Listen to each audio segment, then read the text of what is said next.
Ngayon, ano po? Ay hindi, isingit ko lang ito. Kasi sumisingit o humihirit yung kampo ni Bato de la Rosa tsaka yung mga senador, lalong-lalo na si Marcoleta yata, pwede naman daw hong bumoto, no? O kung pwede naman sa online si Bato de la Rosa, kaso hindi naman ho pwede yun. Kailangan in person. Di ho ba mga kababayan? Alam naman natin, isa sa dahilan kung bakit hindi pwede yung mga nasa online, alam naman natin na yung iba, wala yung utak doon mismo sa pinangyayarihan o kung doon sa meeting.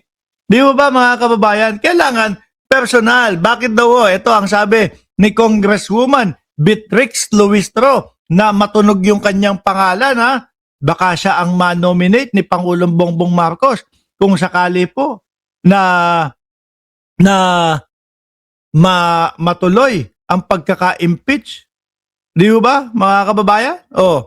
Ni Vice Presidente. Sabi dito, she said the gravity of the proceedings requires their personal presence through the trial. My humble submission about this issue is that Senator Judge must personally see the trial and personally vote for or against this very important case. Oo nga naman. Di ba? Labas ka na ba to? Attend ka na para kay Sara Duterte. Malaking parte ang boto mo. Diyan. Di ho ba mga bossing? Malaki ang maitutulong ng boto mo. Bato de la Rosa. Diyan sa impeachment na yan. Kaya ano pang hinihintay mo? Labas na! Ngayon ho mga boss. Dakuin, puntahan natin mga kababayan. Si Rodante Marcoleta. Ano po? Si Rodante Marcoleta, mga bossing Chipamo, sir. Kasi, ang nakita ho namin dito, mga boss Chipamo, sir, ito, nasan ba yan? Ito, plunder at bribery. Kaya pala yung nakita ko, may mga ibang vlogger nagpo-post, ang sinasabi nila, meron daw makakasuhan ng plunder at bribery. No? Tinitingnan ko naman ho, mga kababayan, kung sino, baka si Cheese na yan, baka si Boss Jewel, or baka si, etong si Jinggoy, hindi naman daw ho. Nang paggising ko, kasi baliktado tayo no? Diyan sa inyo, gabi, at dito naman sa amin, maaraw, umaga. Paggising ko kanina, nakita ko mga kababayan, Rodante Marcoleta facing plunder, bribery complaints, at ombudsman. Sabi ni Sir Paulo, si Cubeta ba yan? Siya nga ho, sir. No? Sabi pa natin nung isang araw, hindi ko alam kung sino yung nag-comment noon Sabi nung sir, natabunan na yung doon sa sose ni Marcoleta. Natabunan na, hindi na nabubuhay. Etas eto na ho pala mga kababayan. Naalala niyo po yung eleksyon?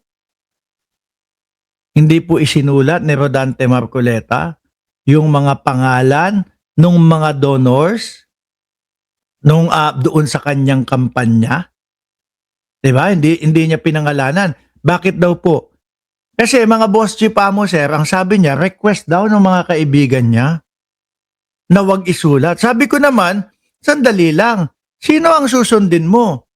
Yung batas na ang sinasabi ay dapat lahat ng mga donor at lahat ng nagbigay ng pera sa iyo, para sa pangangampanya mo ay isusunat mo na nasa batas? Or yung sinabi ng mga kaibigan mo, wag mo isulat yung mga pangalan namin Ngayon napaisip po ako doon mga bossing Bakit kaya ganun? Sinunod ni Marcoleta. Sino kaya yung donor niya? Doon sa kanyang kampanya, naisip ko una, mga bossing, sa akin lang naman iyon. Hindi ko alam kung naisip nyo din. Naisip kong una, yung mga diskaya. Yung mga diskaya ang una kong naisip Bakit to mga kababayan? Kasi baka yun yung donor ni Marcoleta doon sa kanyang kampanya. Kaya todo ang pagtatanggol niya. Kaya gustong-gusto niyang maipa sa ilalim sa Witness Protection Program, yung mga diskaya. Ano po? O, basahin muna natin ito. Ang dami ko ng kinomento hindi pa natin binabasa. Marcoleta facing plunder, bribery complaint, and at ombudsman. Ayan. Kaya pala laging against si Marcoleta, ano? The Field Investigation Bureau, no, of the Ombudsman has recommended the filing of plunder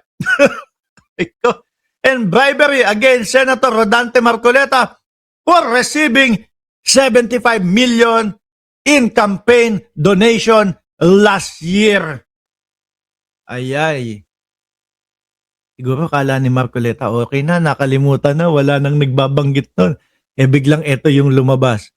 In its complaint affidavit signed on May 18, exclusively obtained by GMA News, the investigators wants Marcoleta to be indicted for plunder alongside former Quezon City 2nd District Representative Mike Defensor. Putik na yan, pati si Defensor. May kaso yung asawa, tapos ito naman si Defensor, aray ko po. And two others who donated to Marcoleta. No, kaya pala lagi sila magkasama din. The undersigned investigator respectfully pray that the following respondent, Rodante Dizon Marcoleta, and private individual, Michael Tan Defensor, Joseph Barrias Espiritu, and Aristotel Baluyot Biray, be indicted for plunder and defined and penalized under Republic Act number 7080 for violation of Presidential Decree number 46 and complaint. Ngayon, plunder, tingin ko lagpas 6 na taon yan, mga kababayan. Ano po, kung sakali man na may kumagat at magkaso ng plunder kay Marcoleta, tingin ko lagpas 6 na taon po ang kulong niyan. Ano po ang sabi, mga bossing? Kapag daw ho, lagpas ng 6 na taon, yung kaso ng isang senador, mga kababayan, pwedeng arestuhin sa loob ng Senado. Sasama na daw po sa akin si Jenny Ramos. Pakisama na rin si Tandang Chavit Singso. Okay, sorry. Di ho ba? Sabi ni I Am Batman, no bail yan.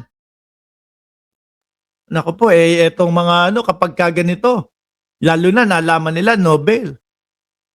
Alam nyo na po ang mga sasabihin niyan. Although nakikita na po natin, mga kababayan, yung mga, mismo si Marcoleta ang umamin.